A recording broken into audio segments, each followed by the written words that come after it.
Mr. Rudd joined us a short time ago to discuss Sunday's carbon tax announcement, the Malaysia asylum seeker swap deal, the Indonesia live cattle ban, the new Prime Minister of Thailand, the Australian network contract and the modern art of diplomacy. Kevin Rudd, welcome to Lateline. Thanks for having me on the programme. We'll get to Thailand and other issues affecting your portfolio in a moment, but first the Prime Minister has announced details of the carbon tax will be released on Sunday. Does that mean all the details of the tax have now been finalised? It's all locked in? Well, let's wait until Sunday. I mean, this is a matter for the Prime Minister, the Minister for Climate Change, and I'm sure all will be made clear on Sunday.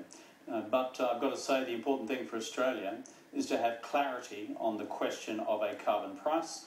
That is what the Labor Party has stood for since prior to the 2007 election. That's what we stand for today, because it's essential that we bring down greenhouse gas emissions and we do something concrete about global warming.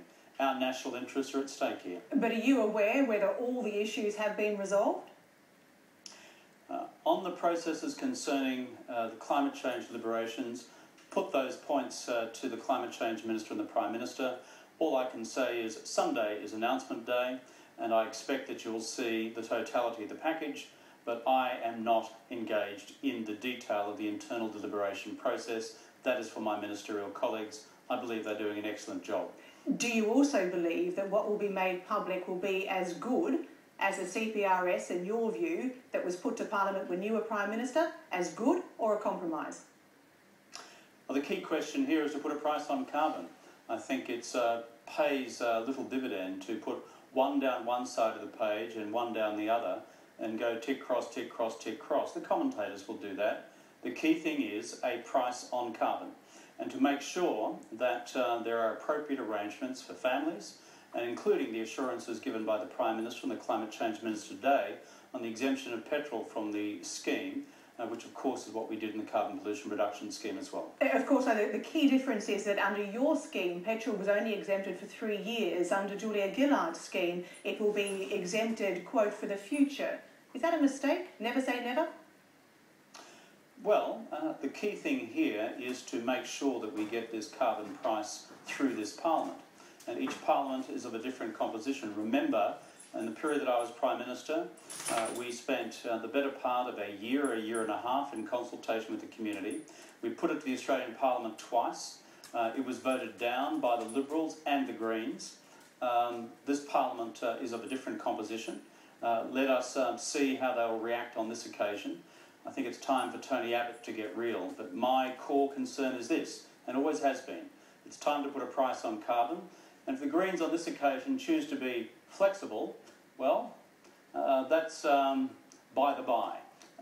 It's a question of getting the necessary parliamentary support for us to act on climate change nationally and internationally, so that together with the rest of the world we can make a material difference and thereby preserve a future for our kids and grandkids. That's our responsibility. That would seem, though, a recognition that a different Parliament in a different time, of course, could in fact not exempt petrol. The rules could change. Well, what I said back with the carbon pollution reduction scheme was after 3 years of the exemption of petrol that we would review it in terms of its overall impact within the scheme and its overall impact on families. That was the form of words we used on that occasion. As I said, each Parliament is different, but the government's policy is absolutely clear, as articulated by the Prime Minister today, and that is this decision in relation to petrol is for now and for the future. And I think the key thing here is we've had Captain Negative, Tony Abbott, round and round the place for the last 3 months on dozens of occasions saying the sky will fall in, petrol will go up through the roof. Well, it's just time for Mr Abbott to be held to account for once on something he said. This is part of just an ongoing scare campaign without foundation. Well, let's look at international issues. What will the change of government in Bangkok mean for Australia's relationship with Thailand? Well, the good thing of what has occurred in Thailand is that we have had peacefully conducted elections.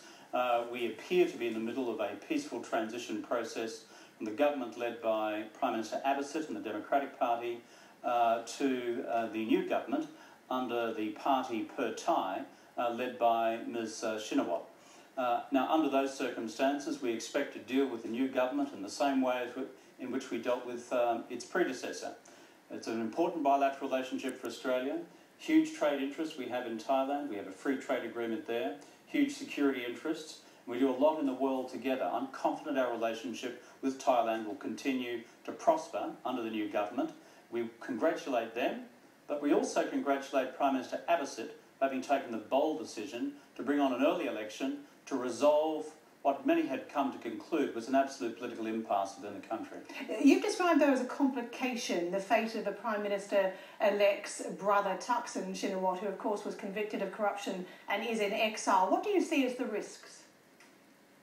Well, obviously, the Prime Minister's brother, Thaksin Shinawatra, has been found guilty of corruption charges within Thailand itself. Obviously, that is a matter of rolling controversy within Thai politics. If, therefore, in the future, it was arranged by one means or another to bring Thaksin Shinawatra back into the country, then I think it's possible that we will see instability triggered. But that's in the realm of the hypothetical. It's just acknowledging a reality for what it is. We in Australia intend to get on building a strong relationship with this government, as we had with Prime Minister Abhisit's government, because it's important for the region, for Australia has so many interests at stake. If we can turn to Indonesia, another country where we have a lot of interests at stake, and of course the key issue at the moment being the banning of the live cattle trade. You're set to visit there at the end of the week. It'll be your first visit since that ban was put in place. Why has it taken so long? Oh, good grief, Ali. I've been meeting the Indonesian Foreign Minister twice in the last several weeks at various conferences around the world. You don't just go to each other's capitals. Foreign ministers are on the move constantly.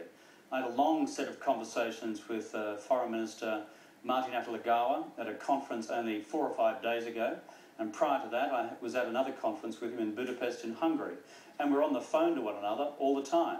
That's the way in which foreign ministers are doing business. The idea that it's always flags flying, landing in capitals, frankly, doesn't reflect the ongoing reality. So I've been into this up to my armpits, together with the Agriculture Minister Joe Ludwig and his counterpart in Indonesia, and the Trade Minister, of course, Craig Emerson, and his counterpart in Indonesia. But that said, it's not always, I guess, on the ground, but in this instance you are the heaviest hitter Australia has in terms of our foreign relations. You're the ex-Prime Minister and the current Foreign Minister. Don't you think that our cattle producers would have liked to have seen you on the ground and not holding conversations around the periphery or the sidelines of other conferences?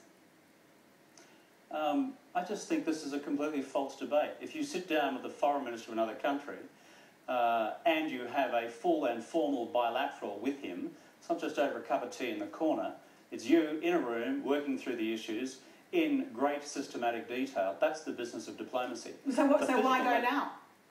The physical location of it is a different matter. Why go now? Because in about 2 weeks' time, we are convening a meeting of all East Asian foreign ministers on the future of what will be an important summit for all of East Asia later in the year.